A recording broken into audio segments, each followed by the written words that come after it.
And that it's been as publicized as.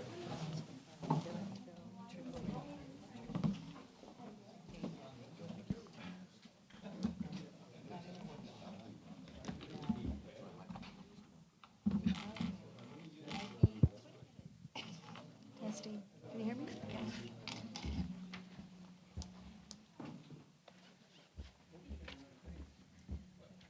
Good evening, board members, Dr. Cruz, and district staff. The time is 6:01 p.m. on this, the 10th day of September 2024, and I call this board workshop of the United Independent School District Board of Trustees to order. The following board members are present. Elisa Oliveros. Let the record show that the quorum of board members is not present. You said green. The blue part. Blue, sorry. Let the record show that this workshop has been duly called and that notice of this workshop has been posted in accordance with the Texas Open Meetings Act. Agenda item 2, if we can all please stand for the Pledge of Allegiance. To the flag of the United States of America and to the republic for which it stands, one nation, under God, indivisible, with liberty and justice for all. Honor the Texas flag. I pledge allegiance to thee, Texas, one state under God, one and indivisible.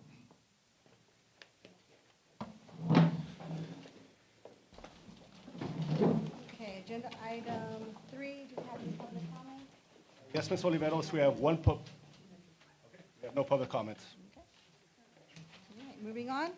Agenda item 4, informational items. We have a presentation by Zonda Education, Demographic Study and Building Capacity Study. Ms. Benavides. Yes, good evening, Ms. Oliveros. We do have a presentation by Zonda Education.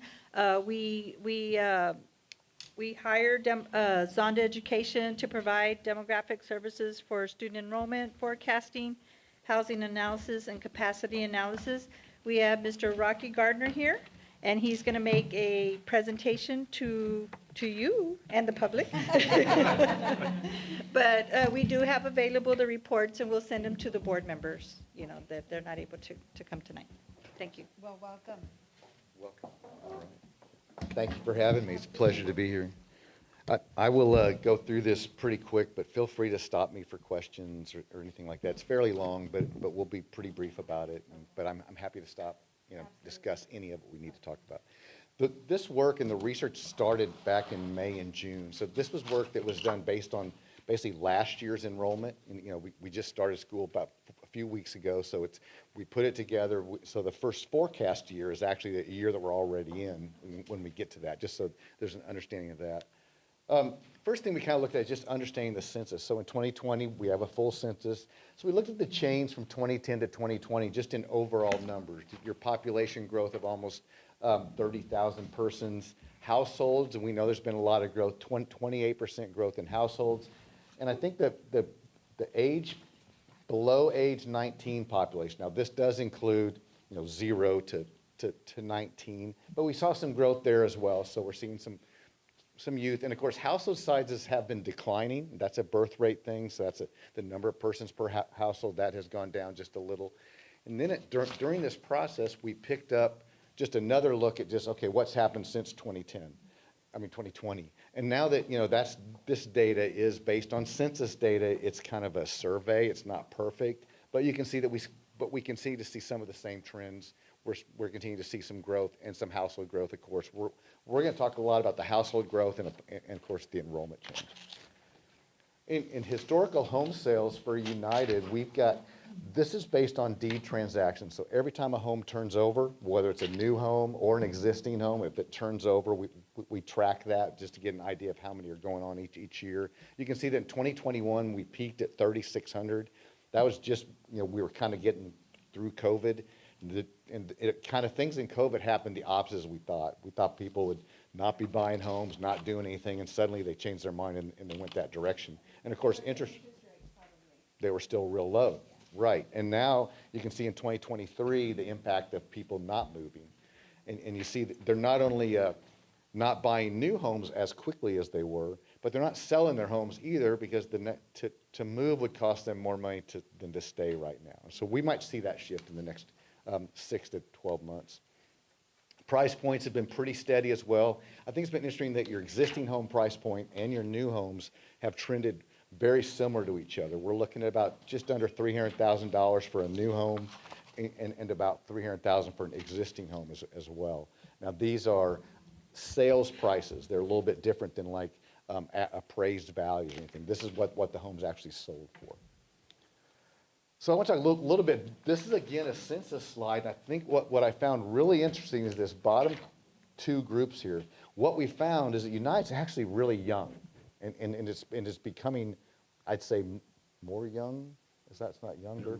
They're younger, becoming younger. Okay, that's good. You know, so 30% of your population was born in 1999 or after. And so that's where, and of course, your 28% of it, the next largest group is the millennial population. It's where most of your parents of your current students are now millennials. You might have a few of those Gen Z ones, but for the most part, that's where your growth is at. And I think that's a significant sign of some of the growth that's going on here. We have a very young school district. I guess I'm technically a generation, a baby boomer, so I guess I'm not even close to young anymore, but I feel like it. This is another important slide to understand, capture rate. So by capture rate, we're looking at, based on census data, the number of students, or the number of persons ages 5 to 19. So school age population versus actually students that are attending United ISD. So what this is showing is that in 2020, the capture rate was about 83.3%. So that means your enrollment, your ISD enrollment versus the school age population, you were capturing about 83%. So what you're not capturing there is students that are either in homeschool, private school, charter school. That's where, now that's increased a little bit, which is a good sign. That's what you want to do. You want to kind of get those kiddos as they come in. So your capture rate, we haven't seen too many school districts where it's been positive at all. So even that 1% is really, I think, very important. But that also tells you that they're there. The kids are here. It's just whether or not we can get them, in UISD. Enrollment change, speaking of population change, this is Texas ISD enrollment. So these are students that attend Texas ISD public schools or charter schools, because charter schools fall under TEA as well. What we're seeing is back in 2021, we saw the big drop off. That's that 122,000. That's all COVID. The years following COVID, things began to bounce back. Not quite as much that first year, because we had a kind of a little bit of the virus came back, whatever that was called. And then last year we saw a big bounce, almost 100,000 student bounce back. We thought we were back on trend. That was a good sign. This year came in, or the 23-24, and you can see we only added 12,700 students. That's statewide. And what makes this even more difficult is when we start talking about charter schools. So this is what it looked like a year ago. You see the green areas. You see a lot of light green. It's where we had a little bit of growth, and look at all the white. Now you fast forward a year, and you can see a lot more tan, red. That's where these districts are not growing. What makes this a little more discerning is, me being able to click, is where these trends are happening. Now, this is region 1, so this is your region, how some of these districts trended. We have seen some, negative growth, over a 5-year change, but a lot of that was because of COVID, is where United lost a lot of students. We'll talk a little more about that. And of course, charter schools. This is where it gets interesting. Charter schools added 18,850 students last year. Well, charter schools, like I said before, are part of that TEA number. So if you do the math in your head, at 18,000 growth in charters, 12,000 overall, that means traditional brick and mortar school districts actually lost 6,000 students last year statewide. So it's not just happening in one place, it's happening everywhere. We're seeing some trends. It's a combination of homeschooling, charter schools, and private schools. It's just starting, it's happening. We've got, I think, 6 charter schools right here in or near United that house 2,400 students. So that's really the strong stuff that we're looking at from a enrollment perspective. Now I'm going to transition over to housing, because there's a significant amount of housing going on, and that's where you're going to get your growth from. The northern area, so I split this into a north and south just so it all fit on a slide. You've got 11 active subdivisions. So the ones that are in green in there, those are active subdivisions. There's about 400 or 500 lots that could be built on right now. But then you've also got 7 future subdivisions. That's the ones in yellow, the little pockets of yellow. We've got over 7 future developments with 2,000 future lots. That's just in the north. We drop to the south, we have another 5 yellow areas with another 2,500. So close to 5,000 lots that are going to be coming. And then you have 17 more active developments with about 1,000 lots that they're ready to be built on right now. So you've got about 1,500 lots that they can start homes on right now, and then another 5,000 coming. So I'm gonna take a look at a few of these. And what we've tried to do here is we've showed the developments here on this page, and this is just kind of a more recent aerial. What I want to focus on first is this La Paz Phase 2, because we've added a field here that says current yield. So what yield is the number of students per home.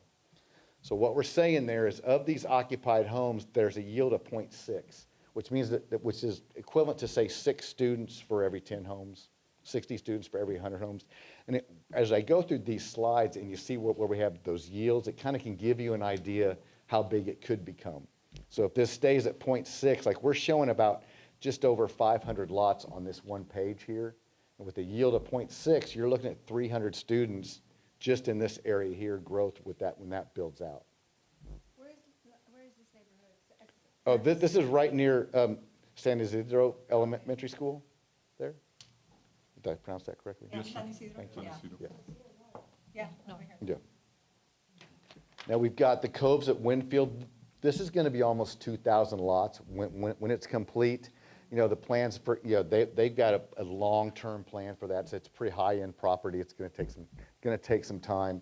We've got the little Winfield phase here that's got 55 lots already, and they got some homes under construction. So this is starting to go, not going real fast, but starting to go now. This is another one with a lot of data. You're going to want to come back. This is Bonnie Garcia Elementary School here. So you can see all these developments around this area.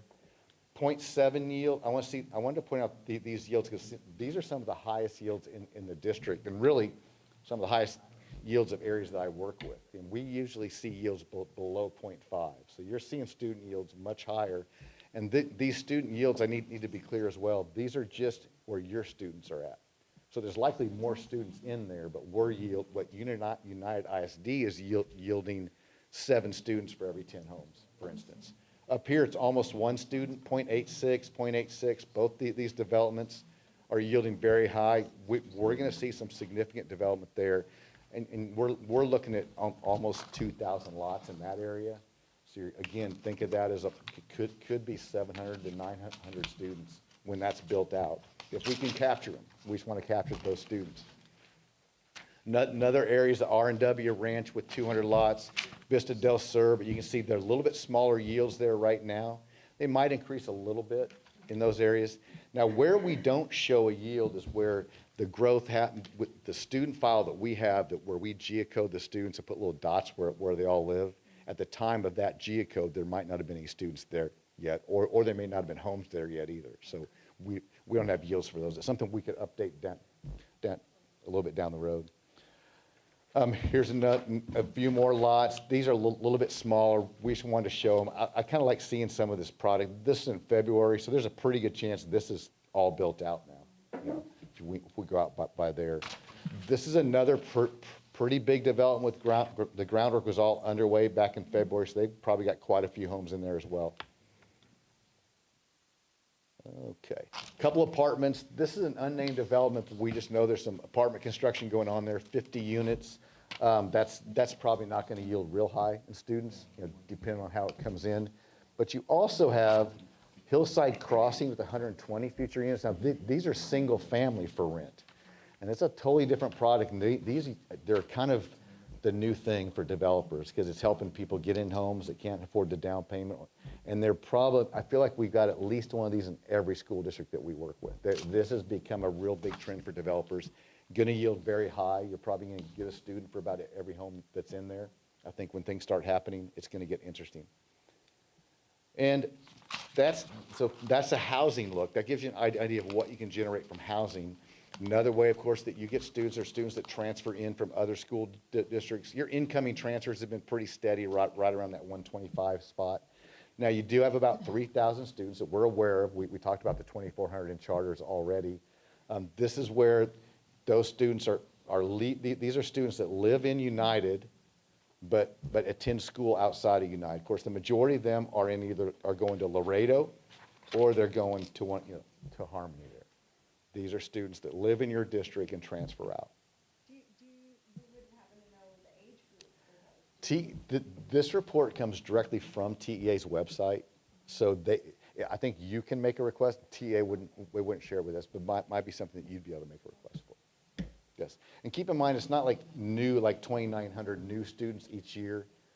This 2,900 a lot of those students were already leaving. It's not like they're leaving the district for the first time. You have a little bit of like that. See, you actually saw a drop. Last year, there were 2,950, so you probably got a few students back last year. Yeah. So we kind of keep an eye on those transfers. We keep that pretty steady. Another thing that we look at, of course, is just trying to understand birth rates. And this has been, birth rates have declined. It's a national thing, so not just in Laredo. We saw your birth rate drop, well, what appeared to be a birth rate drop in 21-22 to about 67%. So what we've done here is we've taken births by zip code, because that's the only way the state provides it. So we build it based on the zip codes. It's not a perfect match to your school district. And then we've looked at the kindergarten enrollment 5 years later, just to give us an idea of what it's kind of another kind of a capture rate. So it would appear, when you see the 8s over here, it means that you're getting about 80% of these births that happened in 2011 became kindergarten students by 2016. That peaked around 2018, 19, 20, dropped off, but again, this is a COVID drop-off, and what's happened since COVID is we're just not getting them all back. Not as first or second graders, but also the kindergarten students are not coming back as much. And we don't know if it's the births have been there. We're sitting right around, 3,000. You can see where we dropped off to 2,800 in 2020. Now, I'm forecasting that capture rate to go up. But the reason I'm forecasting that to go up is because the homes being built, you're going to get kindergarten students that weren't born in those zip codes, but that are going to be attending United. So that's why you see that capture rate go up, especially when you've got 5,000 homes and over 1,500 lots. So you're going to see some increase there. So that's that forecast there. We're going to get back to 2,600. So let's jump into projections. This is your history. So you can see that back in our COVID years, we definitely lost some enrollment. We got it back in 22, 23. Last year, we went to negative enrollment, which that's really almost flat when you look at that number there. What I want to start with is I want to make sure everyone understands that you're getting new students every year. What the challenge is you have an exiting class of 3,300 students. Your entering class is just 2,400. So you're losing 900 students just by attrition. So what this negative 164 is really telling me is that you really added 700 new students. You got new students, and that's what this is showing here. And these cohorts where you see a 1 or more, it's like a third grader. You had 2,826 third graders that became 2,861 fourth graders. So they grew 40 students.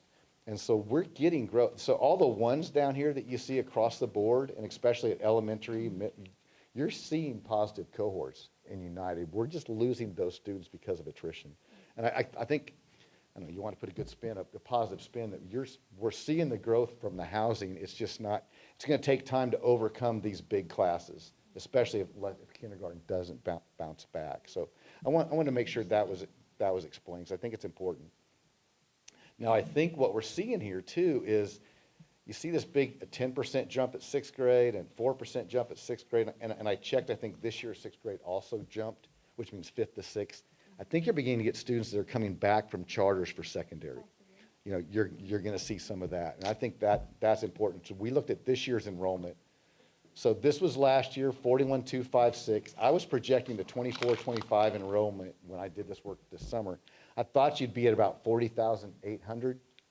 Right now, I think you're at 40,660.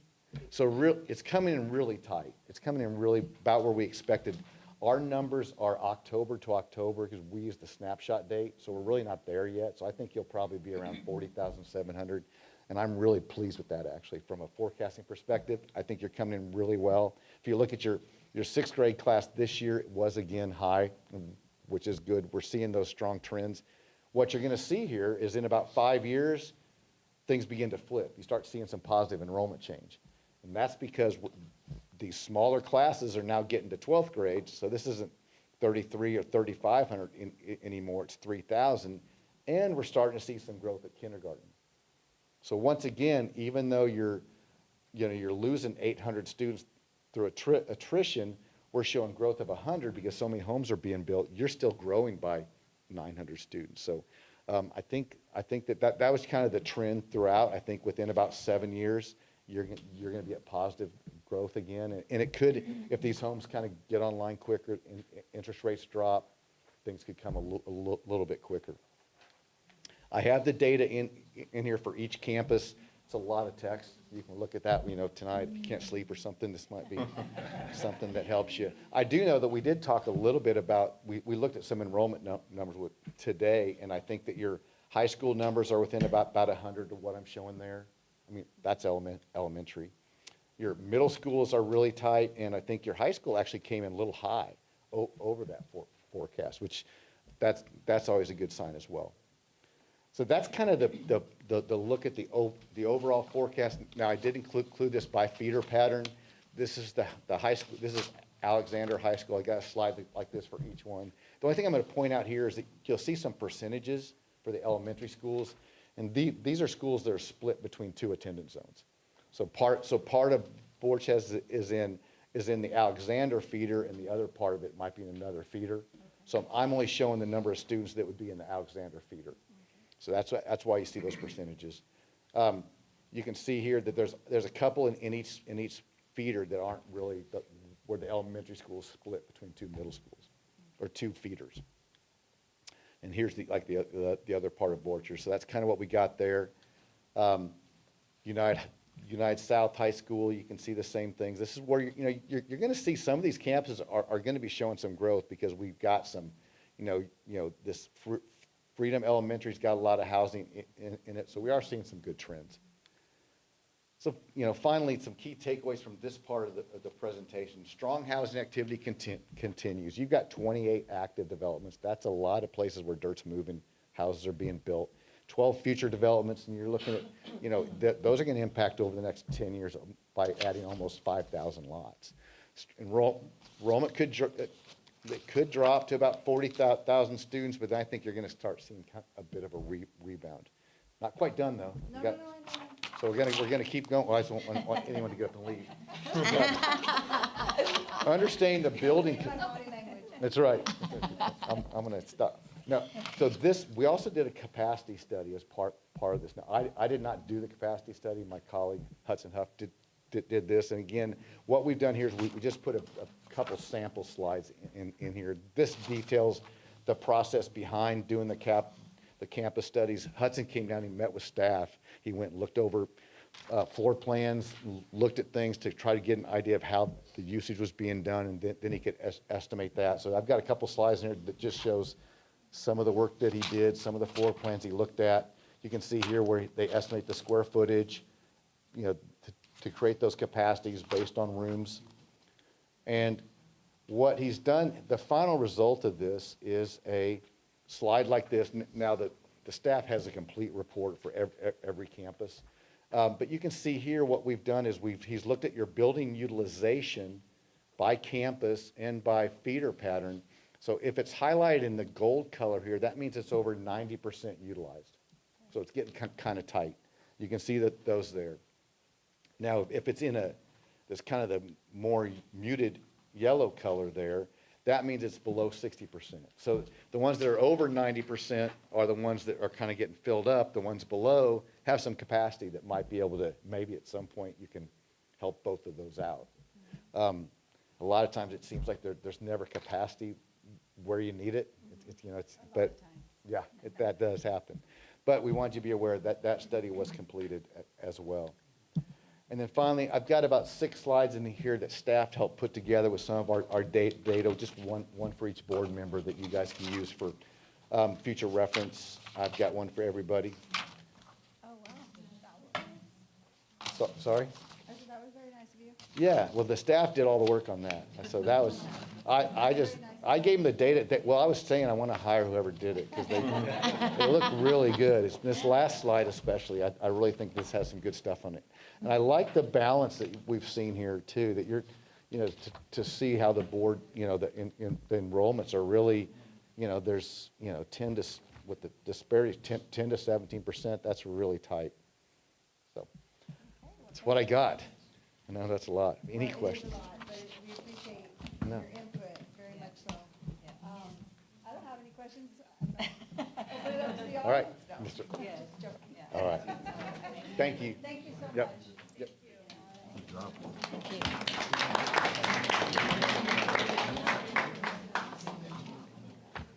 All right, moving on to agenda, can you hear me? Agenda item 5. The following items are to be reviewed by each board member with recommendations for action. Monthly disbursement.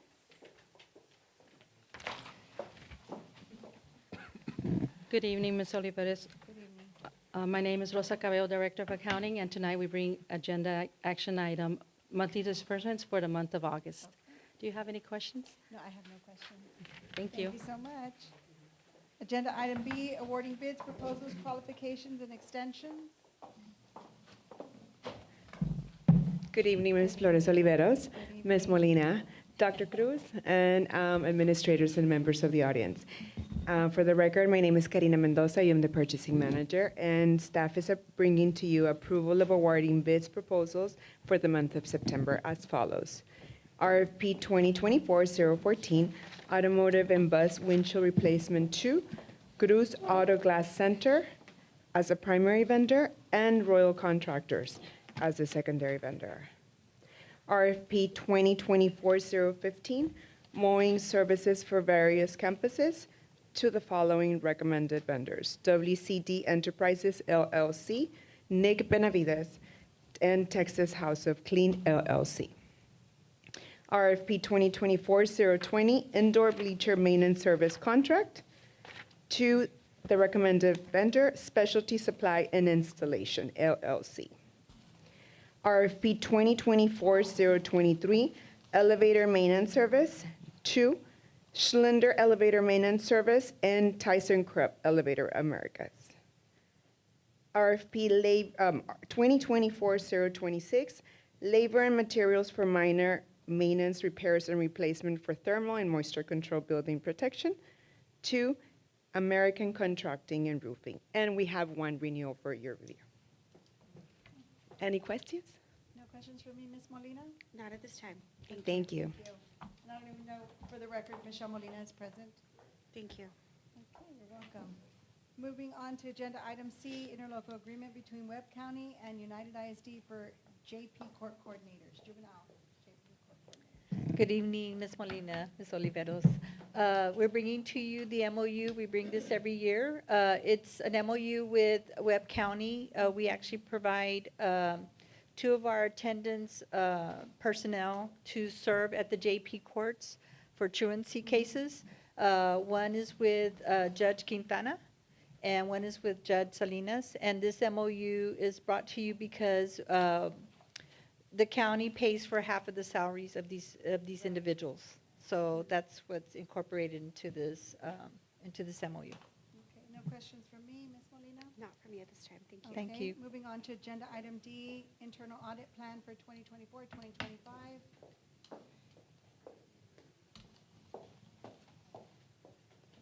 Hello. Good evening, Ms. Oliveros, Ms. Molina. I bring to you the planned internal audit plan for the 24-25 school year. I should let you know that this plan was prepared based on a risk-based analysis that includes risk, materiality, prior internal audits, changes in service or technology, and just the need for an audit presence. We do request input from administration and the board, and the plan is flexible and subject to change to allow our department to respond to any special requests or issues that arise throughout the year.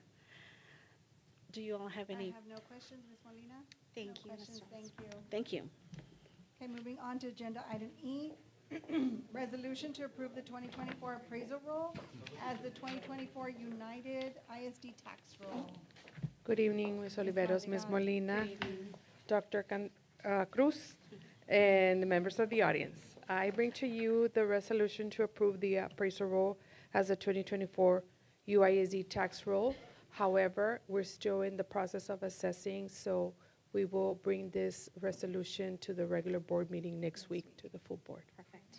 Thank you. Thank you. Moving on to agenda item F, first and final reading of revised board policy EB local. Ms. Morales, welcome.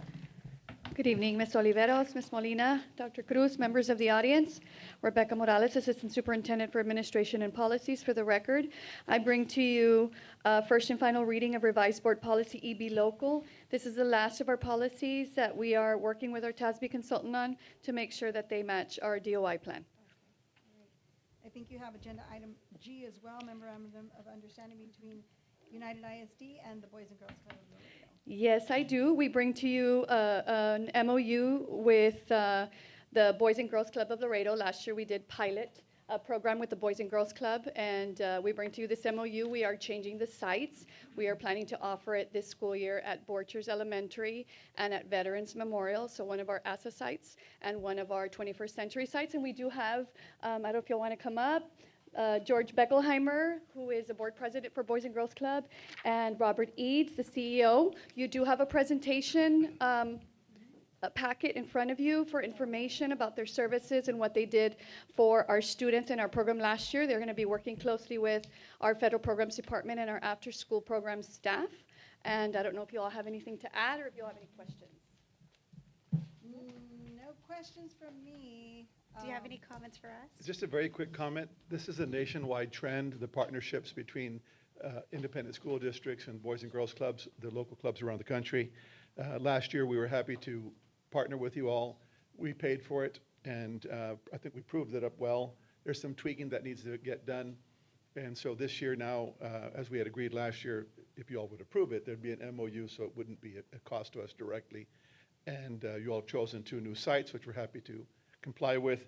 And the only small thing to point out is that it does need to be limited to 3 hours instead of 3.5 hours, Right. Dr. Cruz, just so y'all tweak that, because it's, not to get into great detail, but we've developed a more efficient presence at the campuses based on the needs that we saw when the kids are available and when they leave. So it's about a 3-hour instead of a 4-hour allotment like we did last year. What was the site last year? San Isidro and San Isidro. Orange San Elementary. Isidro, and now we're no longer offering at those sites. So we're going based on need. So those were the campuses that we identified last year as a need. We were missing staff. We needed to hit our target numbers. So we needed the support of the Boys and Girls Club so that we can bring in more students. Right. And this year, those are the 2 sites that we have identified as having a greater need. All right, from what I understand, you've been working with staff on trying to get this second year going. I know that you had come before us last year, and it was free to United ISD, and I hear that this year there is now a cost to United ISD in a very tight budget, but we appreciate all that you do for our community. Hopefully next year, is this an annual renewal? So. We'd like it to expand also, but this year will be, it's no longer the beta year, but still to look at it carefully.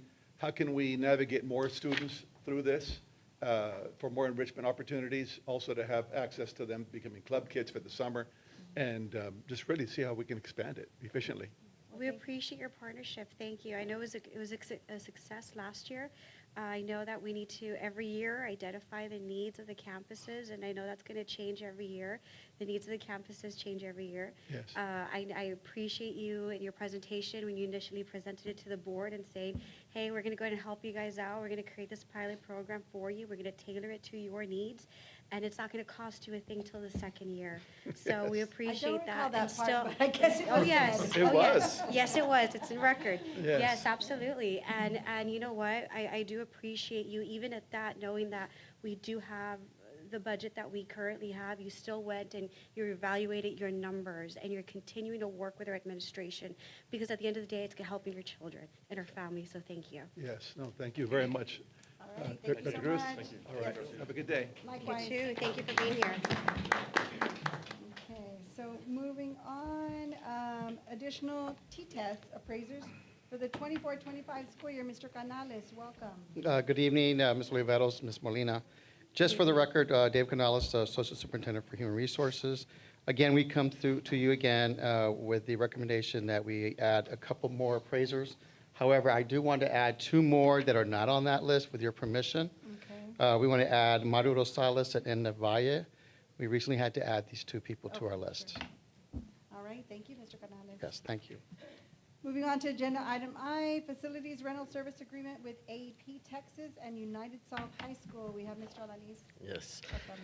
yes, thank you. Good evening, Ms. Oliveros, Ms. Molina, Dr. Cruz, and members of the audience. The agenda action item I'm presenting references the approval of facilities rental service agreement with AEP Texas at United South High School.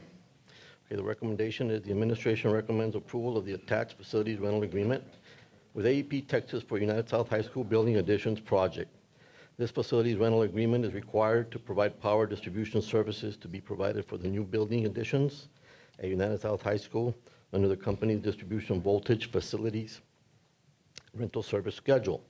The proposed AEP monthly rental rate is in the amount of $1,434.01. The current monthly rate is $1,319.03. It's an increase of $114.98. Okay. You're fine with that, sir? Yes. All righty. No questions from me. Not at this time. I appreciate you. Thank you. All right, thank you so much. Moving on to agenda item J, requests from board members in regards to use of Board of Trustees discretionary funds for various projects and campuses. Yes, ma'am. Welcome. Yes, Madam President, Ms. Molina, Dr. Cruz, Mike Garza, Associate Superintendent for the record. Just the items that you have in your packet or the items that are asking for approval. However, just real briefly, we did send a informational packet on Friday for all the board members. Yes, I received 2 major changes. Obviously, the reduction in the total overall amount for the discretionary funds for the board. And we went from 5 pages of rules or procedures down to 1 page and made it very simple for our staff. More importantly is just following the rules, which is the deadlines that we have set forth for the campuses, and then following the process and procedures. The process had always been that every submittal should go to the superintendent's office, and nothing would be submitted to the agenda until the board member approves, right? So we want to double check what they're requesting, if the funds are available, get all that process done, and then check in with the board members to see if they approve that before it actually gets on the agenda. The important part is meeting the deadline. So for the workshop, it's the Thursday before, and then for the board meeting, it is this Thursday for the board meeting. So those are the 2 critical dates for submittal.